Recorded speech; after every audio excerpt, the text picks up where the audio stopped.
Ce livre m'a complètement anéanti. Je l'ai refermé et j'ai dû rester assis en silence, juste pour essayer de comprendre. On parle de Zazie dans le métro de Raymond Queneau. Et pour être clair, ce n'est pas juste une histoire, c'est une attaque en règle contre la réalité, une plongée dans la psychologie d'une enfant qui refuse, mais qui refuse totalement d'en être une. Le mot qui me vient, c'est vertigineux. On rencontre Zazie, 12 ans, elle arrive à Paris avec une seule idée en tête, un rêve d'enfant, quoi. Sauf qu'on n'a pas le temps de s'installer, on est balancé avec elle à la gare d'Austerlitz et le chaos démarre, mais à la seconde où elle pose le pied sur le quai. Pas de présentation, rien, juste la fureur. Et le paradoxe, il est monumental. C'est l'histoire d'une gamine dont l'obsession, c'est de prendre le métro. C'est ça. Et toute son aventure est construite sur le fait qu'elle ne le peut absolument pas. C'est insensé, non ? Un voyage qui n'atteint jamais sa destination. Et c'est pas juste une visite touristique qui tourne mal. C'est une question de survie dans un monde d'adultes où le langage est un piège et où personne, mais absolument personne, n'est qui il prétend être. Alors, reprenons du début, parce que même le point de départ est un mensonge. Zazie arrive gare d'Austerlitz. Elle est toute excitée, sa mère la confie pour 2 jours à son oncle Gabriel.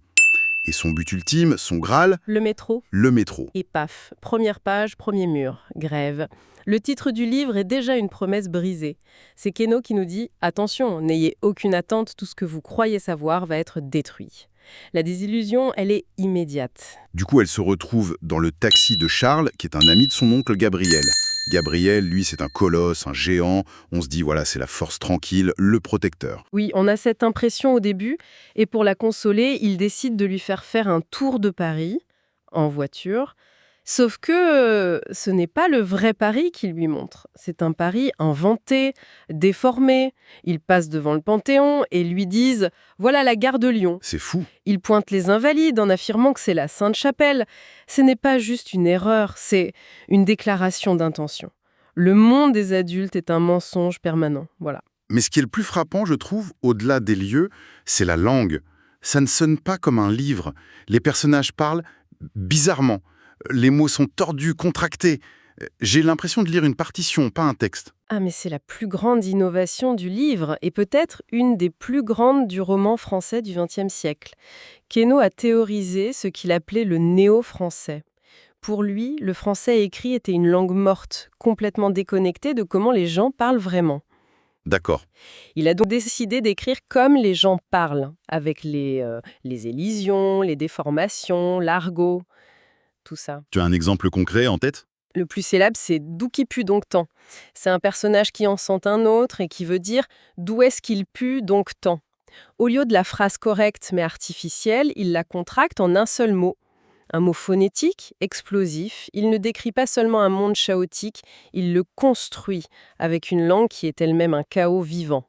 Et Zazie est la reine de ce langage. Absolument. Oui, elle n'est pas du genre à se laisser faire.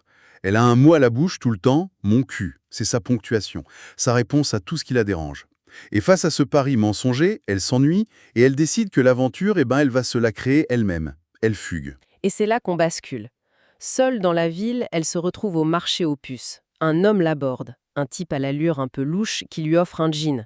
Immédiatement, le lecteur se crispe. Ah ouais ? On pense au pire, au cliché du prédateur. Zazie elle-même le sent, elle le qualifie de satire. Mais c'est Zazie. Et le rapport de force s'inverse d'une manière hallucinante. Au lieu d'être la victime effrayée, elle prend le contrôle total de la situation. Elle le manipule, elle joue avec lui. C'est ça. Et au moment où elle veut s'en débarrasser, elle utilise les codes des adultes contre lui. Elle se met à hurler en pleine rue, l'accusant d'attouchement. Elle transforme l'agresseur potentiel en victime publique. C'est brillant et terrifiant. Mais ce qui est fascinant, c'est cet homme. On croit l'avoir cerné et en fait, pas du tout. Il ne cesse de se transformer. Ah bon ?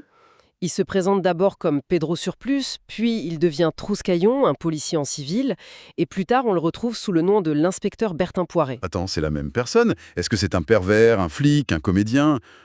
On sait jamais en fait. Exactement. Et ça, c'est le cœur du réacteur du roman. L'identité n'est pas fixe, elle est liquide. Chaque personnage porte un masque, et ce masque peut changer à tout moment.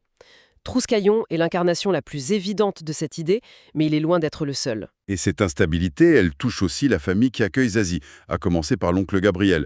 On nous dit qu'il est gardien de nuit, mais Zazie a des doutes, et elle découvre la vérité. Et la vérité, c'est une bombe pour l'époque. Gabrielle n'est pas gardien de nuit, il est danseuse de charme dans un cabaret pour touristes. Dans la France de 1959, un colosse comme lui, qui gagne sa vie en tant que travesti, c'était un tabou absolu. Incroyable. On le voit répéter sa chorégraphie de La mort du cygne en tutu. L'image est à la fois comique et Oui. profondément touchante. Et ce n'est même pas le secret le plus fou de la famille. Sa femme, Marceline, elle est si douce, si effacée, presque transparente. On la sent bienveillante, mais silencieuse. Oui, très silencieuse. Et on apprend à la toute fin du livre qui elle est vraiment. Et cette révélation, elle te force à réévaluer absolument chaque scène où elle apparaît. On ne dévoilera pas ce secret, mais disons qu'il pulvérise les dernières certitudes qu'on pouvait avoir sur la notion de genre et d'identité dans le livre. Mais pour comprendre Zazie, il faut aussi regarder son propre passé. Parce que si elle n'est plus une enfant, ce n'est pas juste à cause de son intelligence. Non. On apprend ça au détour d'une conversation presque nonchalamment, ce qui lui est arrivé. Une tentative de viol par son propre père. Et pour la protéger, sa mère l'a tuée. Comment? À coups de hache. Cette information, elle est lâchée comme une anecdote. Un instant, on parle d'une tentative de viol par le père et d'un meurtre à la hache par la mère. Ça change absolument toute la perspective sur le personnage. Sa grossièreté, son cynisme avec le satire. Son moncule permanent. Oui, tout ça, ce n'est pas une posture d'ado rebelle. C'est une armure. C'est le langage d'une survivante. C'est exactement ça. Elle a déjà tout vu du pire de l'humanité. Le chaos de Paris, à côté, c'est un jeu d'enfant. Elle n'est pas une enfant qui découvre le monde des adultes. C'est une adulte prématurée qui observe le cirque des autres avec une lucidité désabusée. Et à partir de là, le livre plonge dans une folie totale. On a l'impression que la réalité se délite complètement. Ça commence par une course-poursuite absurde dans les embouteillages parisiens, au ralenti, avec tous les personnages qui se courent après. C'est un ballet burlesque. La galerie de personnages secondaires est incroyable. On a une veuve, Madame Mouac, qui tombe amoureuse de chaque homme qu'elle croit. On a un perroquet, La Verdure, Ah oui, le perroquet, hein. qui ne sait dire qu'une seule phrase. Tu causes, c'est tout ce que tu sais faire. Et cette phrase est peut-être le résumé du livre tout entier. Le perroquet, c'est le chœur grec de cette tragédie comique. Il renvoie tous les personnages à leur vacuité. Il parle sans arrêt pour masquer qui ils sont, pour mentir. Mais au final, ce ne sont que des mots, quoi. Et cette impression de chaos, cette structure qui part dans tous les sens, on dirait une improvisation totale. Mais en même temps, c'est trop parfait. On sent une mécanique cachée. Ça vient de quelque part, ça, non? Absolument. Queneau était un pilier d'un mouvement littéraire fascinant, l'Oulipo, l'ouvroir de littérature potentielle. Leur principe, c'est de créer de la littérature à partir de contraintes, des contraintes mathématiques ou formelles très strictes. D'accord. Donc ce chaos apparent est en fait calculé. Parfaitement maîtrisé. La structure du livre est basée sur des symétries, des répétitions de scènes, des jeux de nombres. Tout ce qui semble être de la pure folie est en réalité une horlogerie de précision. L'impression de liberté totale est le produit de la contrainte la plus extrême. Et cette folie contrôlée, elle atteint son apogée dans une scène de bagarre générale dans un restaurant. Le nom du restaurant en dit long. C'est du pur slapstick. On pourrait croire à un film de Chaplin. Les coups pleuvent, les plats volent, c'est hilarant. On rit aux éclats. Mais juste après, la violence devient réelle. Un personnage meurt de façon brutale et absurde. Pourquoi ce changement de ton si radical? Parce qu'il nous piège, constamment. Il nous montre que la frontière entre la farce et la tragédie, eh bien, elle n'existe pas. La vie, pour lui, c'est ça. Un moment on rit, le suivant meurt. Il refuse de nous laisser dans le confort. La bagarre est un carnaval, mais le carnaval finit toujours dans le sang. Le rire se fige.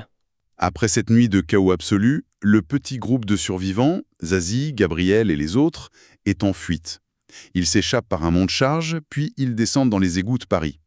Et au bout d'un tunnel sombre, ils débouchent enfin quelque part. Dans le métro. Enfin. Le lieu tant désiré. Le but du voyage est atteint, après 2 jours de folie. Mais il y a une dernière ironie, la plus cruelle de toutes. Zazie dort. Elle est complètement épuisée par la nuit blanche, par la violence, par l'aventure. Elle est inconsciente. Gabriel la porte dans ses bras, il la transporte à travers les couloirs, ils la font monter dans une rame, elle traverse tout Paris en métro, mais endormie, Elle réalise son rêve sans le vivre. sans même le savoir. L'expérience lui est volée au moment même où elle l'obtient. C'est d'une tristesse infinie, en fait. Le but ultime, une fois atteint, se révèle vide de sens. C'est peut-être la grande leçon du livre. Ce n'est pas la destination qui compte, mais le voyage chaotique pour y arriver. Le métro, ce lieu ordonné, souterrain, logique, c'était l'antithèse de la vie bouillonnante et absurde de la surface. Peut-être qu'il valait mieux ne jamais y arriver finalement. Et donc le jour se lève, l'aventure est terminée. Gabriel ramène Zazie à la gare, sa mère l'attend pour repartir, et tout est fini, la parenthèse se referme. Et sa mère lui pose la question la plus simple du monde. Alors, qu'est-ce que t'as fait? Et la réponse de Zazie, c'est la dernière phrase du livre. En quelques mots, elle balaye tout.